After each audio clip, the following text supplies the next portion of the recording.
Welcome, listeners, to www.ironradio.org, the website and podcast for all things strength sports and sports nutrition. With your hosts, Lonnie Lowery. Remember, Phil is like a gnarled old oak tree held together with scar tissue and bone spurs. Rob Fortney. And I'm telling you, the pain that I would suffer was beyond excruciating. And Phil Stevens. Just do it, Rob. You'll kill all those nerves. Thanks for listening. Welcome, Iron Radio listeners. This is Lonnie Lowery. I'm an exercise physiologist, and I'm a nutritionist, a real nutritionist, and a former competitive bodybuilder. This is Phil Stevens, strength coach. I run Strength Guild, amongst other things. I'm also compete in powerlifting, dabble in Highland Games and other sports. And I don't know how Mike Nelson does it, because I just got done traveling, and I couldn't do it as much as you. Me either. Me either.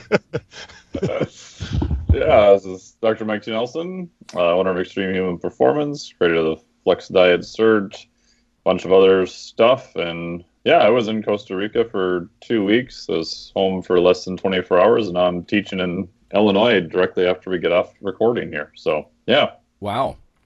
Yeah, you know, pretty crazy. Both of you guys, for Phil, it's more like serial resident. You know how Phil, you'll go live in places and learn what you can for extended periods. You know, and whereas Mike, it's more like a weekly thing, just sampling the world, kind of thing. You know, but that's good. Yeah. Okay. Fun. We have a topic today, everyone. We're going to talk about micronutrition. I actually don't think we've ever discussed it as a topic. Every once in a while, we'll touch on. In fact, Phil was the one who actually tuned me into the "if it fits your macros" guys, right? And honestly, if you are one of those self-reinforcing IIFYM guys, don't listen because you're not going to get this from Twinkies. You know what we're going to talk about today, for the most part, except for maybe the enrichment laws. You know, sneaking some things into the grains there in the flour. But we got a question. And we'll address that, and then we'll probably go to break a little early, depending on what other news is floating around. But we'll just talk about, micronutrients. What are they? What can they do for you as a lifter, right? What makes a food a quality food? Things like that. So our mail came from Rich. Rich is a longtime listener. I've known him for, I think, 119 years now, something like that. He just makes a comment about something I had said about Dorian Yates in a recent episode. He says, hey, listening to the podcast this evening, you mentioned Dorian Yates would take large amounts of vitamin C for soft tissue repair. Did he mention how much? Was it 5,000 a day, 10,000 milligrams a day? Also, any studies to support this that you are aware of? Hope things are well with you guys. Best, Rich. Now, Rich is a guy who's educated in our field, so I don't want to bore him with the answer, but the RDA for vitamin C is low. I mean, it's 75 for women and 90 milligrams a day for men. Now, that's actually up from when I was an undergrad, when it was 60 milligrams a day for everyone. And then usually the feds, like the Institute of Medicine, the people setting the RDAs, they'd throw in an extra 35 milligrams per day if you were around cigarette smoke, right? Now, things have changed so much with all this tobacco-free everything, public places. But I had a lot of buddies who would work as bouncers in bars and clubs, and they were around that kind of stuff all the time. And I would always tell them, take a little extra C because it's sort of protecting you from all the oxidants in the secondhand smoke that you're inhaling all the time. But the upper level, Rich, for vitamin C, if you've forgotten, is about 2,000 milligrams a day. So if 75 to 90 is what you need, right, and the RDA covers 98% of the population, so we're pretty sure that's enough, and it was scurvy, things like that. If you get excited about it for whatever reason, the government says just don't go over 2,000 milligrams a day in and day out in a chronic way. Now, that's not to say that you couldn't take 5,000 milligrams a day. I would do it in divided doses for sure, because you absorb less and less if you take huge whopping single doses. But, if you have a cold or something like that, you wanted to reduce the severity or the duration of those symptoms, there's some evidence that it might help with that kind of thing. So just you wouldn't go over 2,000 per day in a chronic way. So Dorian, I don't know what he did. I would assume he probably hit it pretty hard. Now, Dorian did suffer tendon ruptures, like so many enormous pro bodybuilders, right? So, but who's to say that maybe his interest in vitamin C intake, and again, I made that comment from memory, and that would have been years ago. But who's to say that maybe extra vitamin C didn't delay when his tendons let go or something like that? I mean, Phil and I have suffered tendon rupture too, and we focus on probably some pretty decent quality food, which we'll define later. So it's not just about that, right? I don't know, Mike. Did you ever rupture a tendon at all? Not well, kind of, but it was due to a snowboarding incident and a broomball incident and a mountain bike incident. Oh, so like all acute injury stuff, not necessarily lifting per se. Okay, like impact kinds of things. Impact stuff, yeah. Yeah, street cred. Phil, I think you might have torn the most. Yeah, I'm up there. Yeah. So, you have did both of your biceps let go at different times? Yep, right, left bicep, and hamstring. Okay. And the hamstring was the one that the doctor was like, "Yeah, we don't see those." He'd seen like two of them ever. So it let go from up in the hip. So. Oh wow! The origin, yeah. And the origin and not the insertion. So let go of the origin, which is odd, I guess. So right. Well, I mean, most people don't walk up to 700 or 800 pounds and say, "Yeah, I'm going to pick that up." So yeah, so I got a butt lift out of the deal. So it's kind of nice. Now you're all perky on the backside. A nice crease right under the butt cheek. That kind of holds it up. That explains a lot. Sexy. Yep. Okay. Yeah. Yep. Anyway, so I hope that answers your question, Rich. It is one of those things. Vitamin A and C used to be on the food labels. I say used to because it's changing this year in 2018, and I really believe it's because those were vitamins, right? Micronutrients that you get mostly from fruits and vegetables. And what do we not consume in this country, right? Fruits and vegetables.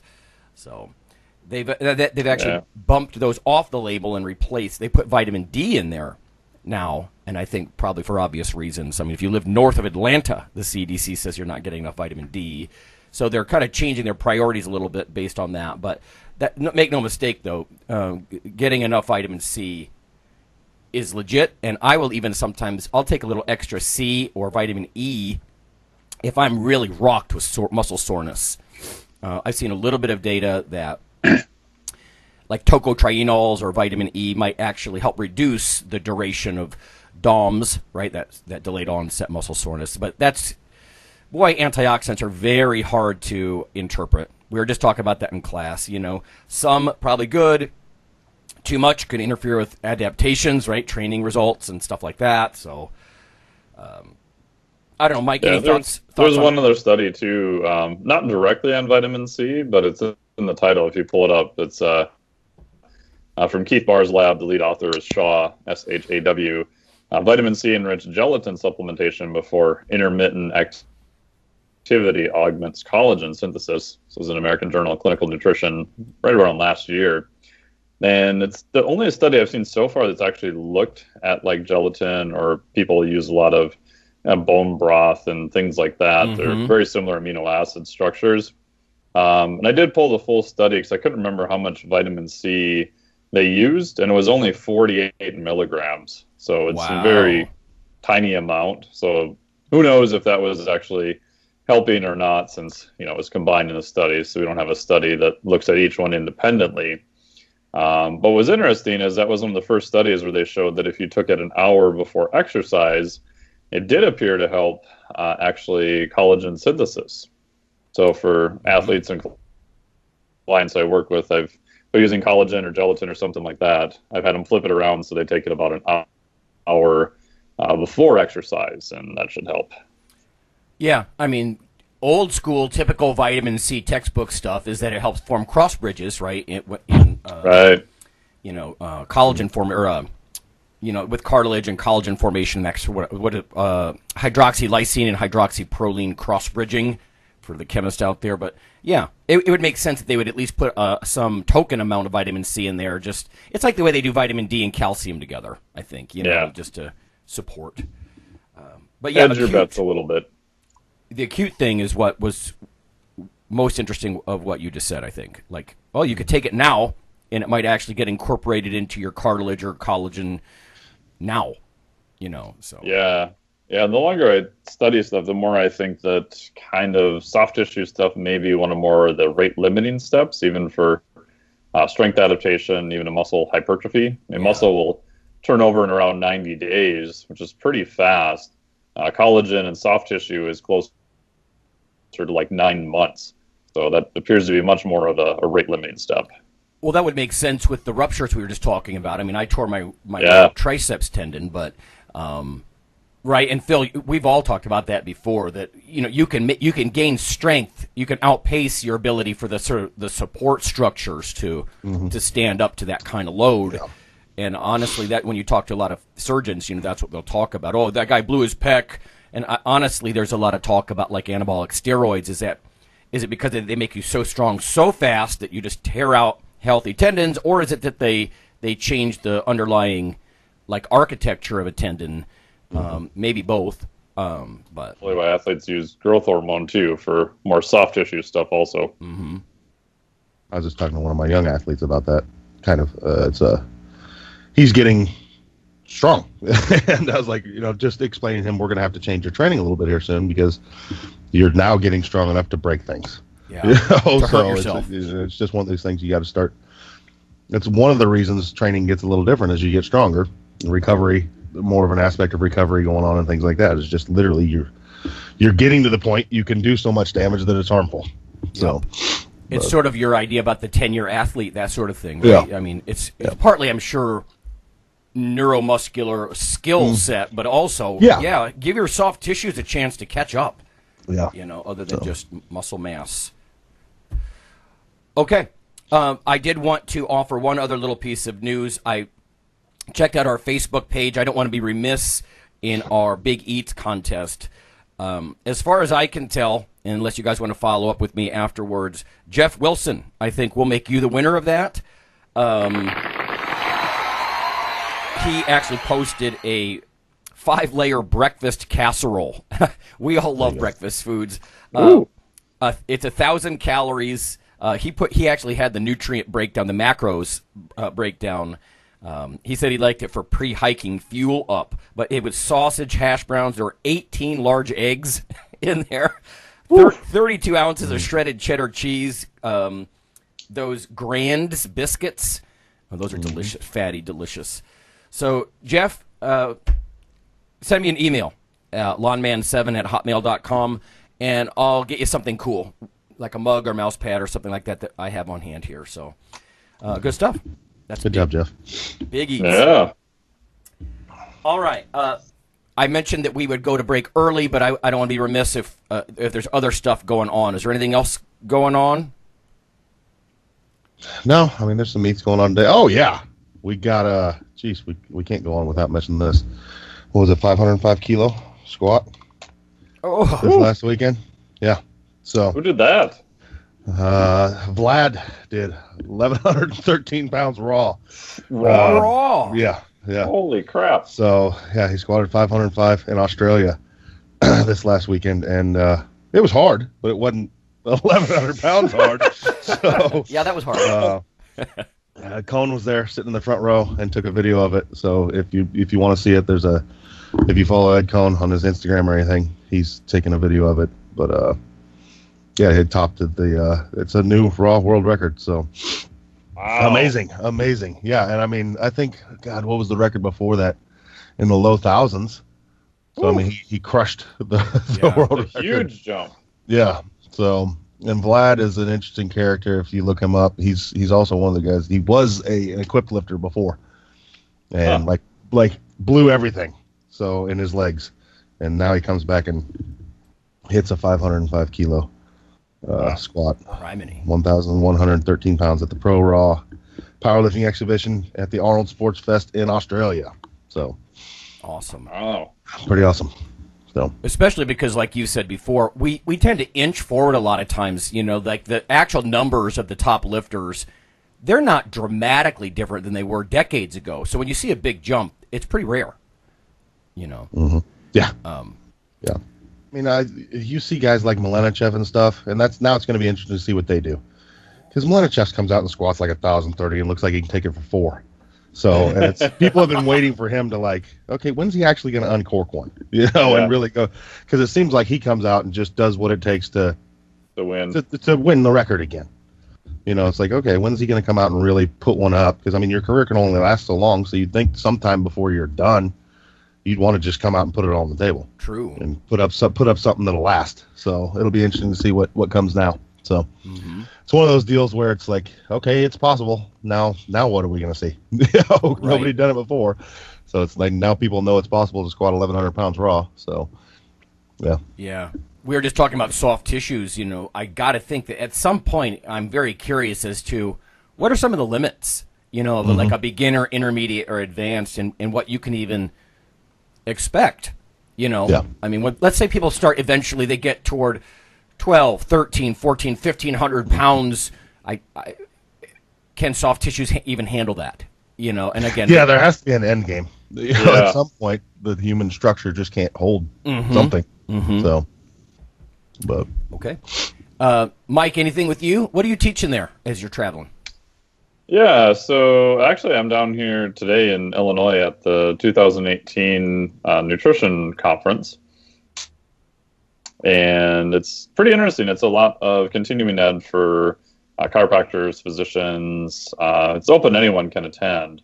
So I'm doing one on matching bioenergetics with activity using metabolic flexibility.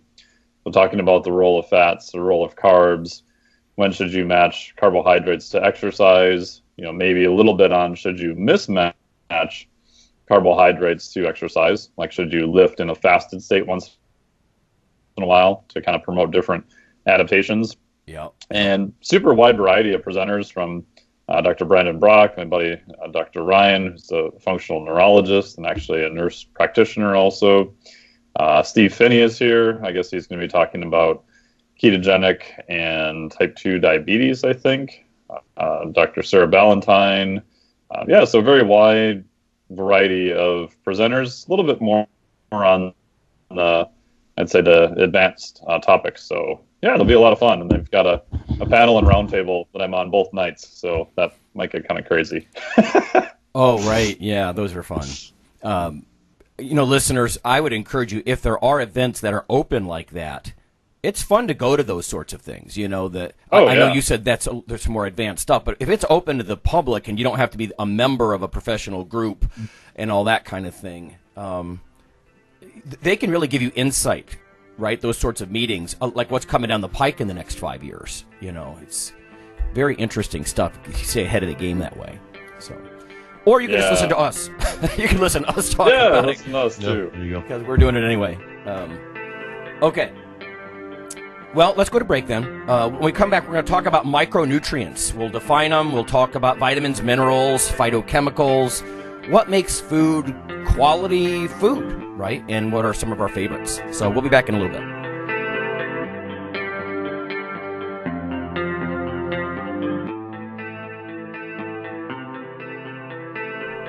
Hey listeners, this is Dr. Lonnie Lowry.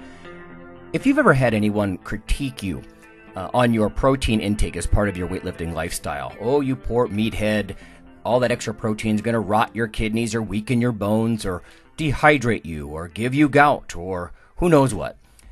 There is a book available. You could simply Google CRC Press and Lowry. And what I've done is reach out to experts all over the world and create a book, a single compendium that you can hold up and say, this is why I consume extra protein. This can be very valuable when you're being quote-unquote educated by various professionals on the topic. There's an enormous amount of literature in this book on the safety, the effectiveness, how protein works in cells, the history of protein and weight trainers, much more. So again, please check out CRC Press and Protein and Lowry. You can just Google that. And I do, full disclosure, I do make a small single-digit royalty on the book, but that's not why I did it. I did it so we can all have something, our particular population, to both defend what we do and to inform our nutrition and our eating. Thanks.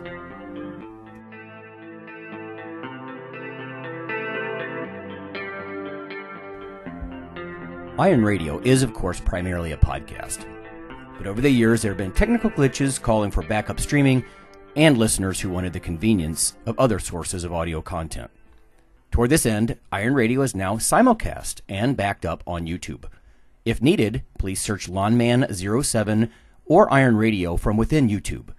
There's not much video, but if you like to listen through YouTube on a Roku or other living room device, there you go.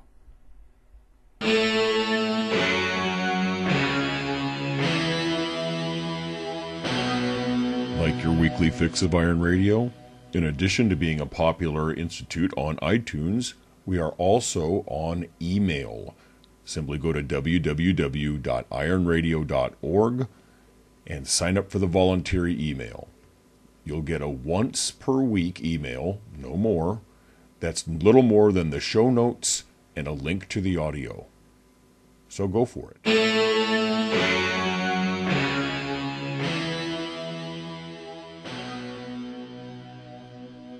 All right, folks, we're back. It's Phil and Mike and Lonnie, and we're going to talk about micronutrients. We never actually had a show on this.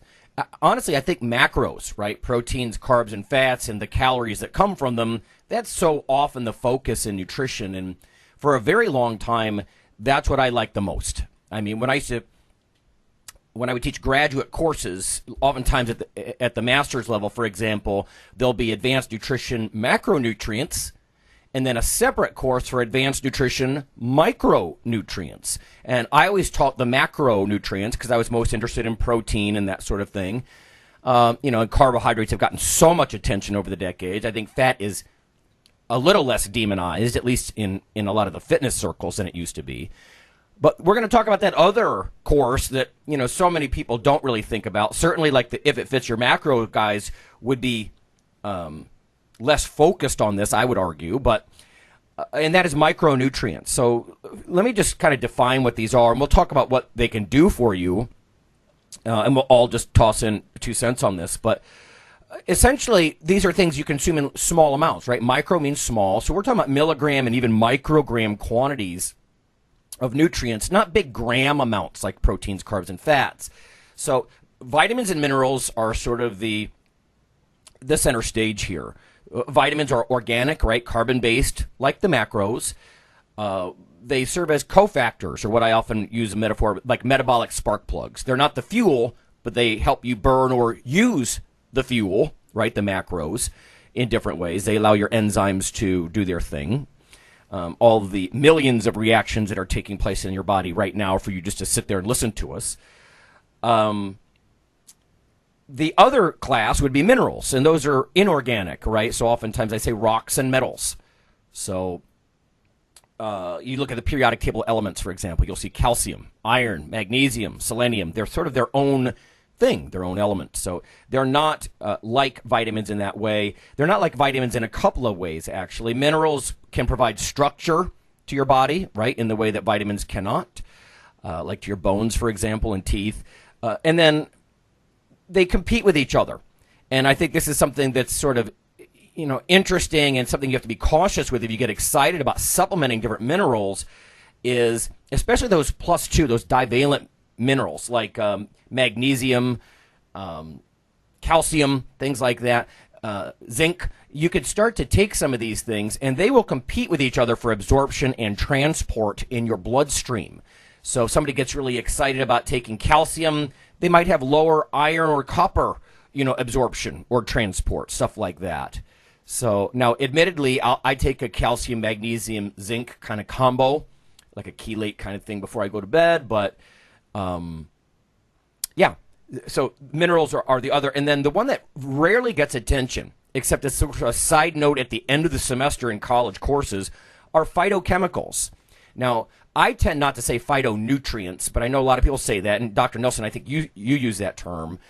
Yep. Partly to me because I understand that they're part of your nutrition, But in many ways, phytochemicals, they don't act in the ways that I just described vitamins and minerals, right? Phytochemicals, they're going to affect enzyme activity. They might affect hormone function, that sort of thing. So they act in other ways, and honestly, in a lot of cool ways. But the reason we don't talk about them in college courses a lot is because there are hundreds of different phytochemicals or zoochemicals that can be beneficial for health, but it's kind of hard to go down a big list unless you kind of wade through a table, and that sort of thing. And even then, sometimes there's conflicting evidence. Like, Mike, you and I have talked about this before, but God, it seems like any phytonutrient or phytochemical imaginable, you can find a study that it improves carbohydrate metabolism somehow, to the point that it's like, well, cry wolf that many times, all these things can't have huge clinical relevance, So anyway. And how it even does that and what method you use to determine that make it really messy too. Oh, yeah. And then we're back to the antioxidant mess, which is really hard to determine. I mean, generally considered a good thing, but, how do you determine that? There's lots of ways to test antioxidant function status. So that's what we're going to focus on today. And we're going to do a whirlwind tour, everyone, because vitamins, minerals, and then phyto or zoochemicals, wow, it's a big class. So we're just going to kind of talk about our favorites and that sort of thing.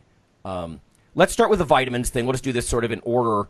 Vitamin D, I said, is on food labels now. And we've all discussed and seen a lot, I think, that vitamin D.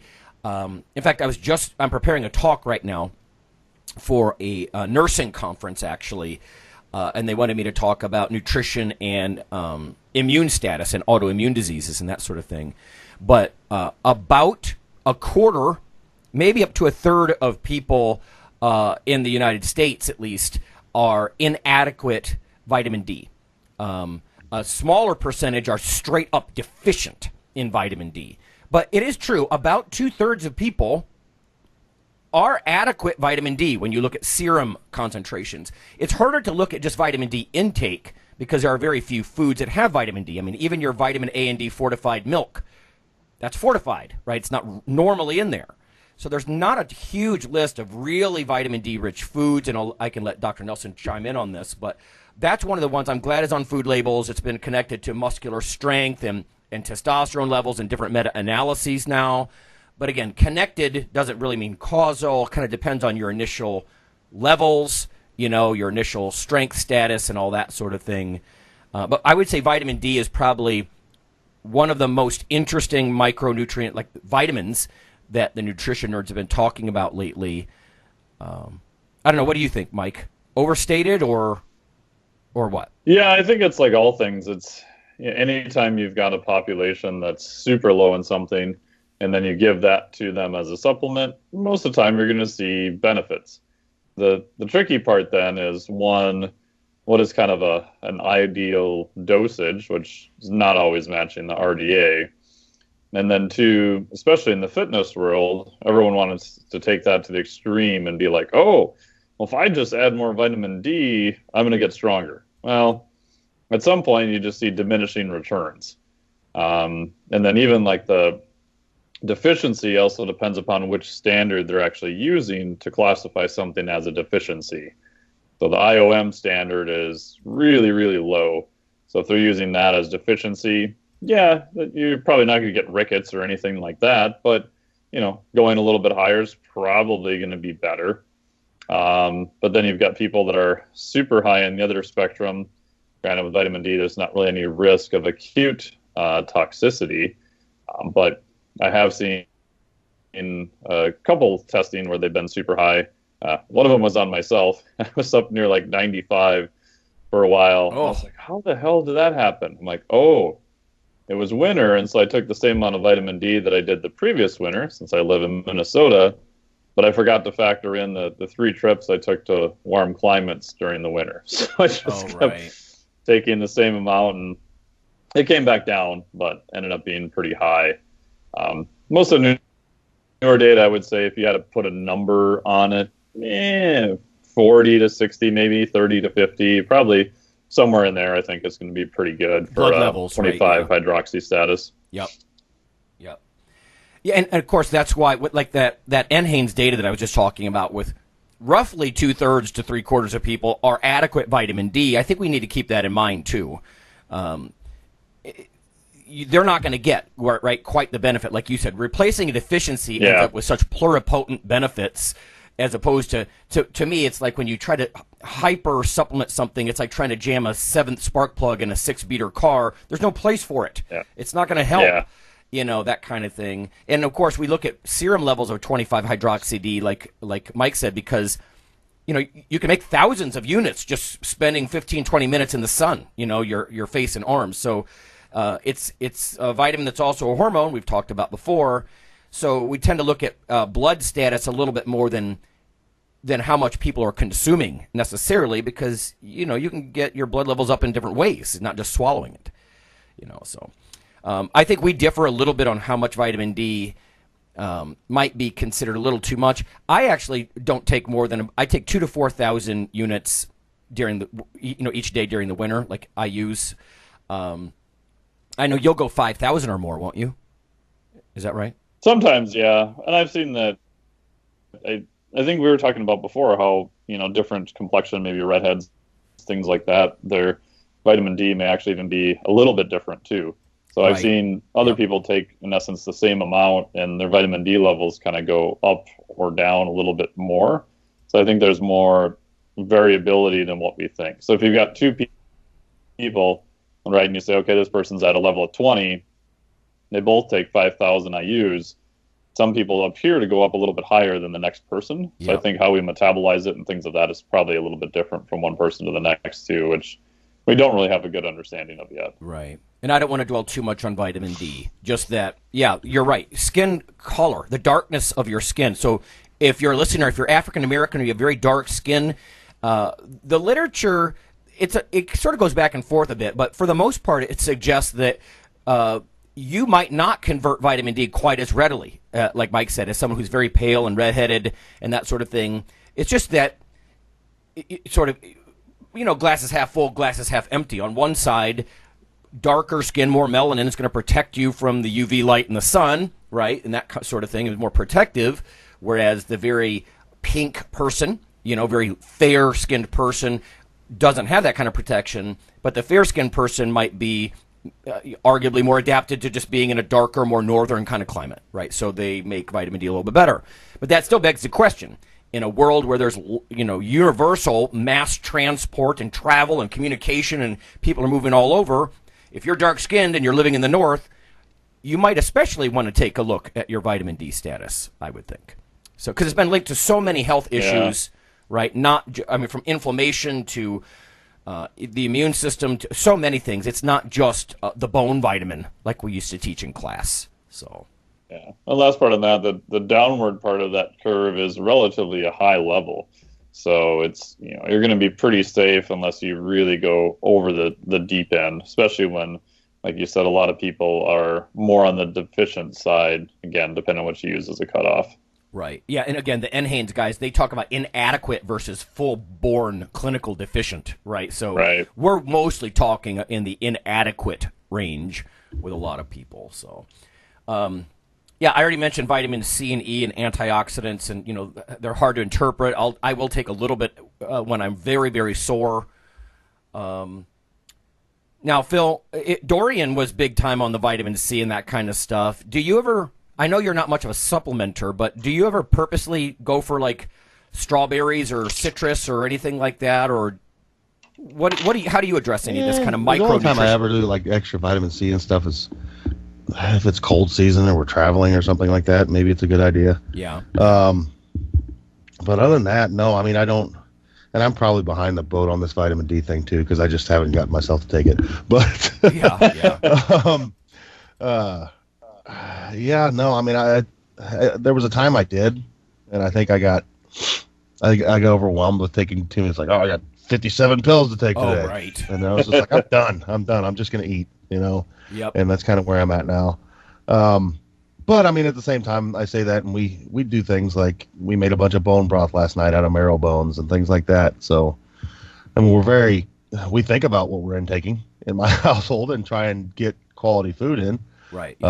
Generally buy organic vegetables and fruits and things like that. So we're on a fermented food kick right now, lots of kombucha and things like that. So yeah, I mean, but other than that, no. I mean, I don't supplement with a lot of it. Right. What about minerals? When we think about minerals, like I said, the calcium, magnesium, zinc stuff, and I just buy it like that because it's essentially sold like that. But I will use, I'm really after the magnesium mostly. You'll see from some surveys that people don't get enough, but to me, it's the clinical benefits that you might get because magnesium has sort of muscle relaxant qualities. In fact, my wife was on magnesium when she was pregnant with our son because she was at risk of some premature labor and that kind of thing, and they wanted to keep some of those contractions relaxed, right? So I have a bit of restless legs kind of thing, and it's always worse if I drink coffee in the afternoon or some stimulant type stuff. So I'm usually after the magnesium, frankly. That's one of the more interesting minerals. I have some interest in selenium for prostate health, but the literature goes back and forth on whether or not how protective it is, for example, against prostate cancer, things like that. But magnesium is one you got to be careful with, though. If you take more than about 350 milligrams a day, you can. I mean, it's a laxative, right? It's not that it's toxic. It's sort of an osmotic laxative, and it'll just run right out your backside. But I use magnesium in high quantities when I have to make weight. So there you go. It'll clear out a few pounds real fast. Right. So no, trade flush. Exactly.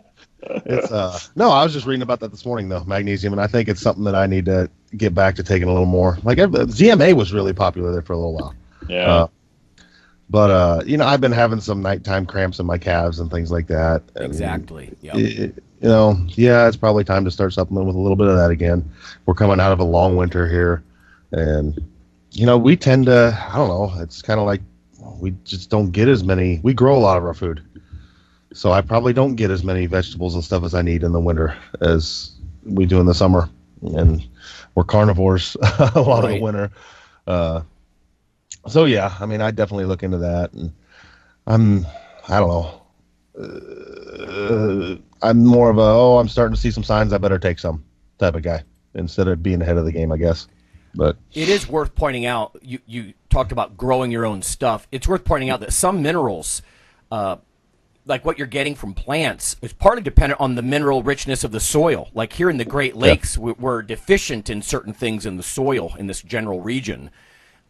So you do have to kind of keep an eye on certain minerals, and because the plant's not going to be abundant in them unless it's in the soil the plant is grown in. Yeah. So. And I can give you tips on that. I mean, I'm sure other universities do it, but we have K-State around here, which is a big agriculture university, and they will test your soil for free if you're planning on growing something. So basically, you pull up a little sample of soil, and we can drive it down. There's a testing facility like 15 minutes from my house, and you bring it over there, and they'll say, okay, you need to add this.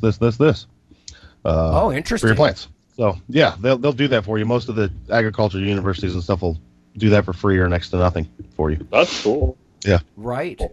As I understand, even the fertilizer that's applied to soils can affect like the zinc that ends up in the plants.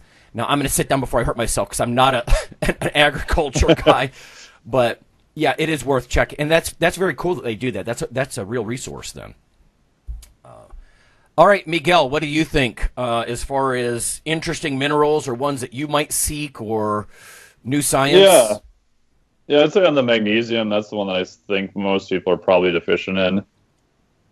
So if I run like a little dietary analysis on what they've been eating, magnesium is almost always probably going to be low. Like you guys said, if you take too much, you can be running to the bathroom. But sometimes that's an okay thing to push people up to that a little while, just to make sure they're getting in enough. If you're looking at more brain-based stuff, there's a specific form of magnesium threonate, that actually does cross the blood-brain barrier. So sometimes I'll use that. It's a little bit more expensive, doesn't cause any bowel issues, doesn't really have as much of that kind of slightly muscle relaxant form, but usually you can use a mixed form. The cheap versions of magnesium you want to stay away from. Magnesium oxide's only going to convert at like 8%, so it's really pretty much worthless. So one of the tricks you can use if you don't know what you're looking at in a multivitamin, just see what the two things I'll look at right away is what form of magnesium did they use, and then what form of vitamin E did they use.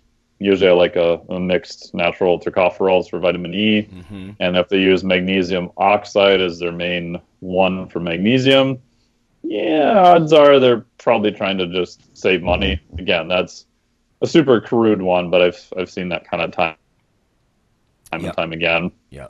So I do like magnesium. I'm not convinced the spray-on versions that it gets through the skin. I did a whole literature search on that. If anyone wants it, they can hit me up. But there's only really 2 studies that have ever really looked at that, and one of them was unpublished.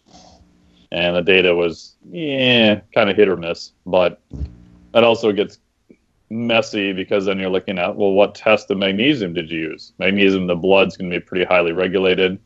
Red blood cell magnesium, maybe. But then what's, your turnover rate and things of that nature. So, I just like to use a pretty high-quality multivitamin because I think there's so many of them that are just all interacting across the board that it seems like anytime you just try to play the old whack-a-mole thing where you're trying to greatly increase one, then you run into an issue with the other one. Exactly. Right? So if you're taking super high amounts of zinc, you're going to start depleting copper. Right. Starts taking super high amounts of one particular B vitamin, you could start depleting the other ones because your body's trying to handle and process more of that particular one. Yep. So I think just cover your bases, take a good multivitamin, and that's going to be a good starting point for most people.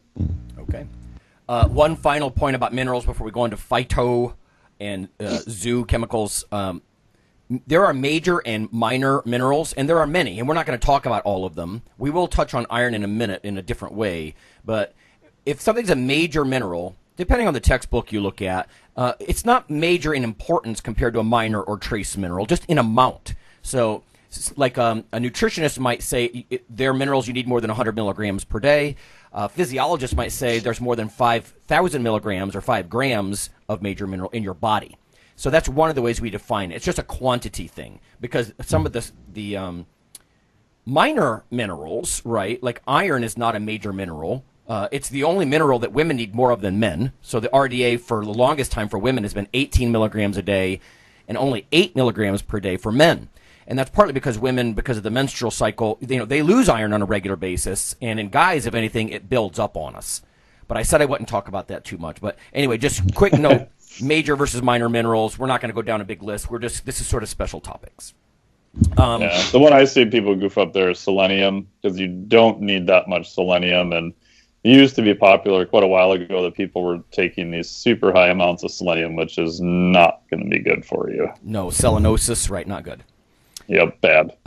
In fact, selenium is one of those weird ones. Now, see, here we go. But there are very few actual foods where you can find yourself overdosing on a nutrient.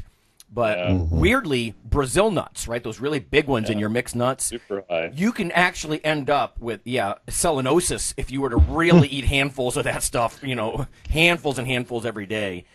Yeah, not okay. So let's get to the fun stuff. Phyto and zoo chemicals.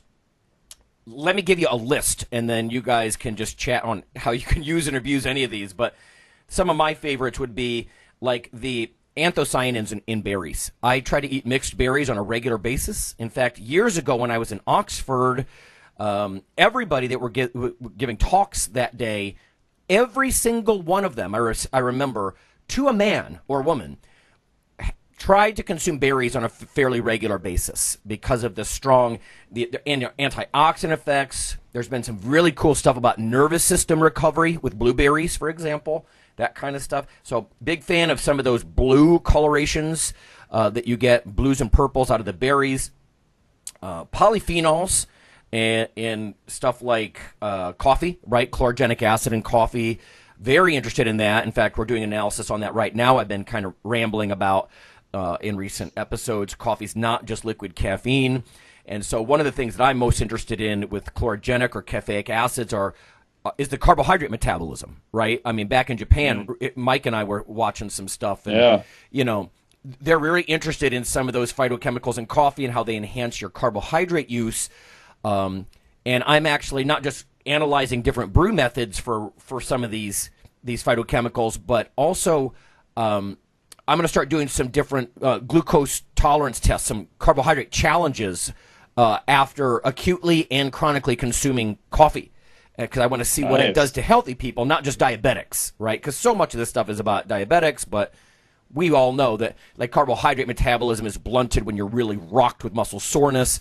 So I want to play with some of this stuff for our population. So the food science I do as far as brew analysis, there's method to the madness. I'm going to move toward physiology with it. So EGCG, right, in green tea, elevating your BMR.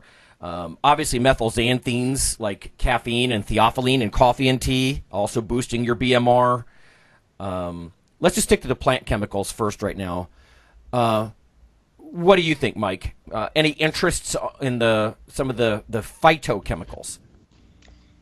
Yeah, I think it's super interesting. And one of the areas I've been looking into more is, do certain compounds possibly help you recover from exercise? Recover kind of in quotes, which has different capacities. Or do they possibly mess with the adaptation? Right. So there's some data to show that vitamin C in super high doses may screw with the adaptation from weight training or exercise, especially hypertrophy. But there's some other data showing that possibly green tea or curcumin may enhance recovery and not necessarily mess with the adaptation. So I think most of the data that I've seen is showing that if you focus on whole foods, just the mixture and by nature the level that you get is going to be lower. Doesn't seem to mess up anything regarding exercise recovery. However, if you start taking super high doses of isolated ones, it may mess that up. But in the back of my head, I still wonder with some of the data we've seen on NSAIDs in the past, where that may be population specific, and we may have to look long enough to see what happens once we remove it. There may be like an overshoot. So NSAIDs in some populations, especially in older adults, which is the Trappy brothers did one of those studies, showed that it was mildly anabolic. Right. But some molecular work in younger people showed the direct opposite. So in the back of my head, I still wonder a little bit about, vitamin C and things of that nature. But all that to say, possibly some things may be used to enhance recovery. Possibly some other compounds, especially isolated ones in high doses, may kind of screw with that adaptation. Yeah, and so much of that to me is, I was reading a paper just this past week that was suggesting the cellular target for the antioxidant may be part of the picture. Like, is it mitochondrial antioxidant versus cytosolic, or those sorts of things? And what you were just saying made me think about. Now, I mentioned anthocyanins, but there are several phenolic compounds in tart cherry, right? And that gets a lot of attention for muscle soreness. My buddy Gary up in Minnesota, up at Winona up there, he's looked at tart cherry and some of the stuff that it can do for muscle soreness and whatnot. To me, that's, like I said, I'll take a little C&E when I'm really rocked with soreness.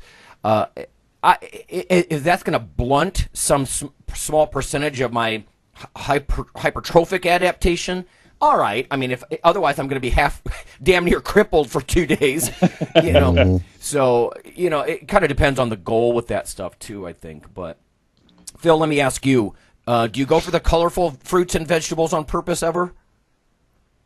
Well, yeah, I'd say so, yeah, just because I know it's good too. Yeah. So, right. But I also enjoy it.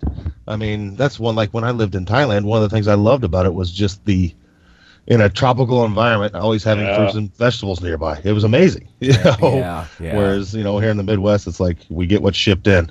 So all winter long. So, I think it's, for me, it's more out of an enjoyment factor than it is out of a, seeking nutrients factor. I literally enjoy them. I mean, it's one of the things that we've luckily passed on to our kids. My son, his favorite treat is blueberries. We'll pull out chocolate, but if you pull out blueberries, he's like, nope, give me that. He just wants it. And, Damn right. Yeah, my son is like that a lot too. He has a rather sophisticated palate for a 22-year-old guy. You know, he'll go for stuff like colorful vegetables, and he'll make himself omelets or pasta with olive oil and all these colorful vegetables and stuff. And and now don't make no mistake, he'll go to Taco Bell and slum it too if he wants to, but he knows he's slumming it. You know, he knows that he's going. That's the refined crap that is more like a treat. You know. So yeah, and I don't know. There's something enjoyable about it. Like, we just spent almost a week on the road, so it was nice to get home yesterday and we get real food again. You know, you just get tired of it. Yeah, you know? Yeah, you do. And there's something about just some meat and vegetables that can be amazing. So I would say this, when it comes to home prep stuff, one of the things we often warn against, this is just practical lifestyle tip, everybody, but if you want to keep the micronutrients, whether it's water-soluble vitamins or fat-soluble vitamins or some of these other things too, in the food, don't boil like your broccoli, for example, in a giant pot of water and then discard all that green water, you know, all that stuff, because the water-soluble vitamins will leach out into water. The fat-soluble stuff will leach out into fats, like if you deep fry something. And then you discard that stuff, and you've actually leached some of the micronutrients out. So just something to consider. Sometimes, weirdly, baking soda will be used to brighten vegetables and things like that, and that can destroy certain micronutrients. So, you know, just, I guess, food prep tidbits there. Let's do zoo chemicals quickly. Animal source. So creatine, carnosine, even heme iron we really should consider, right? Because most iron people consume, we mentioned earlier, especially important for women, most iron is non-heme, and you only absorb maybe 6 or 8% of that. You'll absorb 30 or 40% of heme iron because it's sort of coated in animal proteins, and your body's like, oh, I can, you know, it looks a little more organic, I can absorb that better. But there's that. B12, right, vitamin B12, methylcobalamin, or sometimes cyanocobalamin. You're only getting B12 from animal sources, and I think a lot of people who go vegan for ethical reasons, they don't really connect, and why would they, that years ago they stopped consuming B12, so then they end up with some kind of, they're not going to get a megaloblastic anemia probably living in the U.S. because we have folate in our enrichment laws. It can mask B12 deficiencies, but the tragedy there is your first symptom might be irreversible nerve damage. Whoops. So B12 is something you really need to consider. Even cholesterol. Steve Reichman, who taught at Kent State for a while, he was looking at cholesterol and how it actually might, serum cholesterol, and how it might drive gains, like anabolic growth. So we often think of LDL cholesterol and serum cholesterol as a bad thing, hence statin drugs and all that. But there's some interesting stuff that serum cholesterol could be related to mood, muscular gain.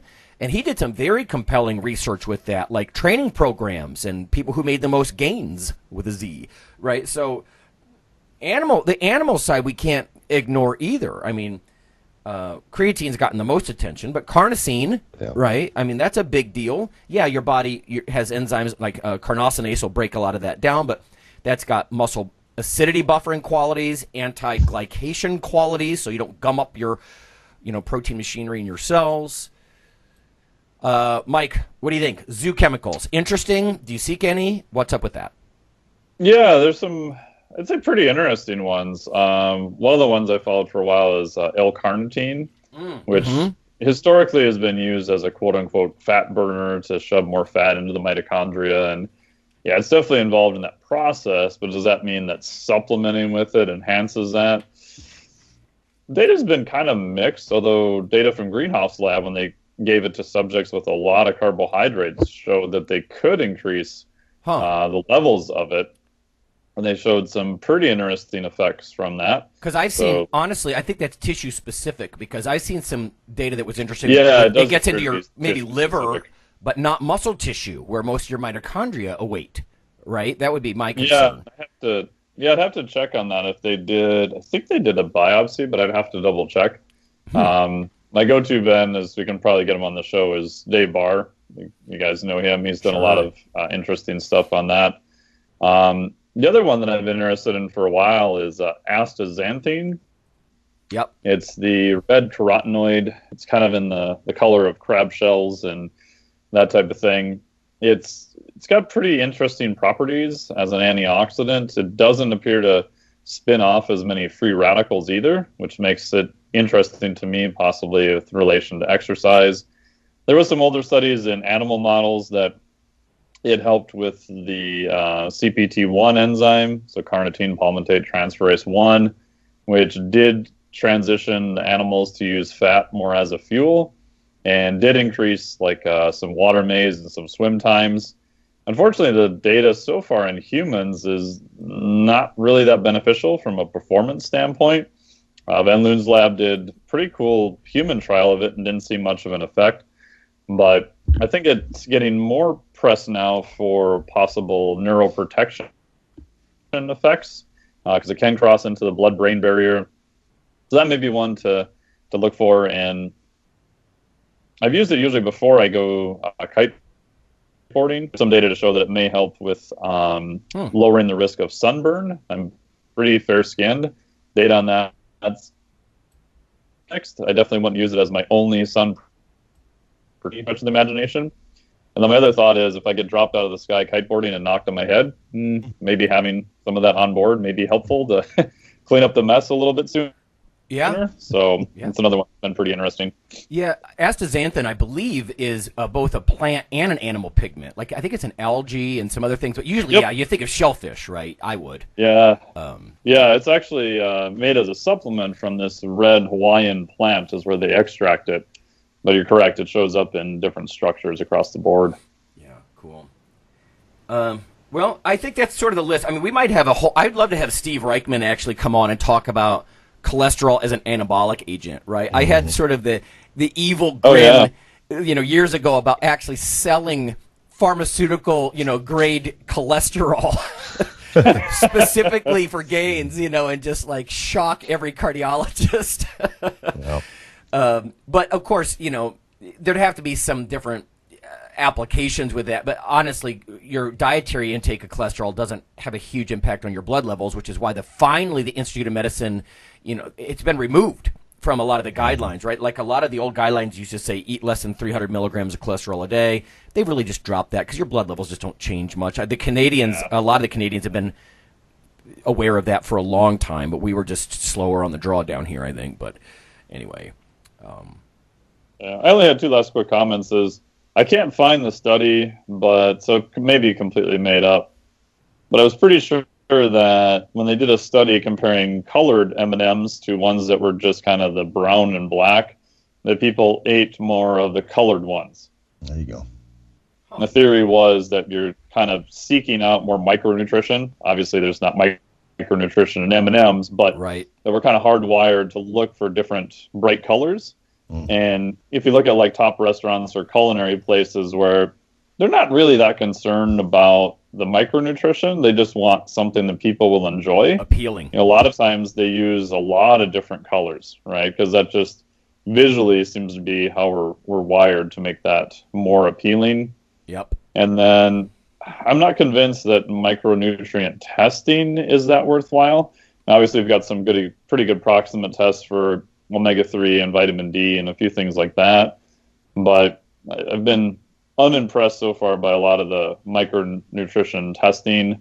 I just talked to Dr. Brian Walsh about this when I was in Costa Rica. He did some very cool talks down there, and he did a whole analysis in that too, and that was kind of his conclusion also. So I don't know if there's really a good test we can use to determine if someone's like super low. So just increasing more micronutrition is gonna be a better thing. All right, sounds good. Well, again, that's select topics, right? We're not going to touch on everything micronutrient in an hour, but I think that's some fun stuff, applicable stuff. Nervous system recovery, muscle soreness. I mean, carbohydrate metabolism, basal metabolic rate, how they work, what they are. So, okay. I guess give people a good starting point to hop in. Right on. All right, fellas. Well, that's all I got. Until next week. Sounds good, guys. See ya. Later.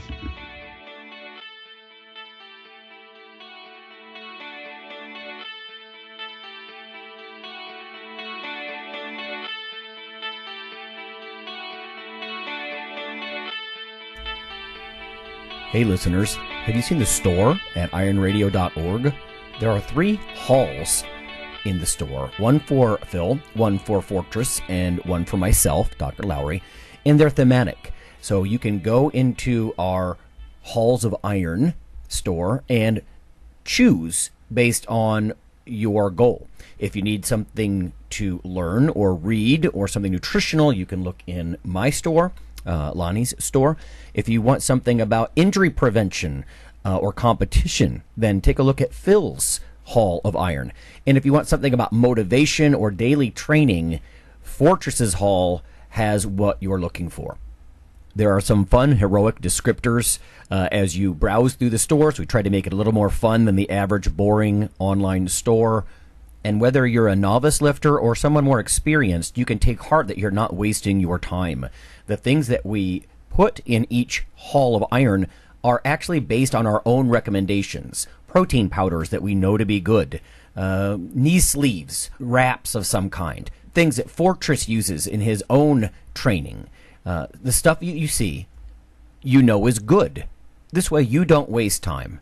So check out the Iron Radio store at ironradio.org and let us know what you think on the forums, and certainly you can request products and we will screen them before they go in. So thanks for listening.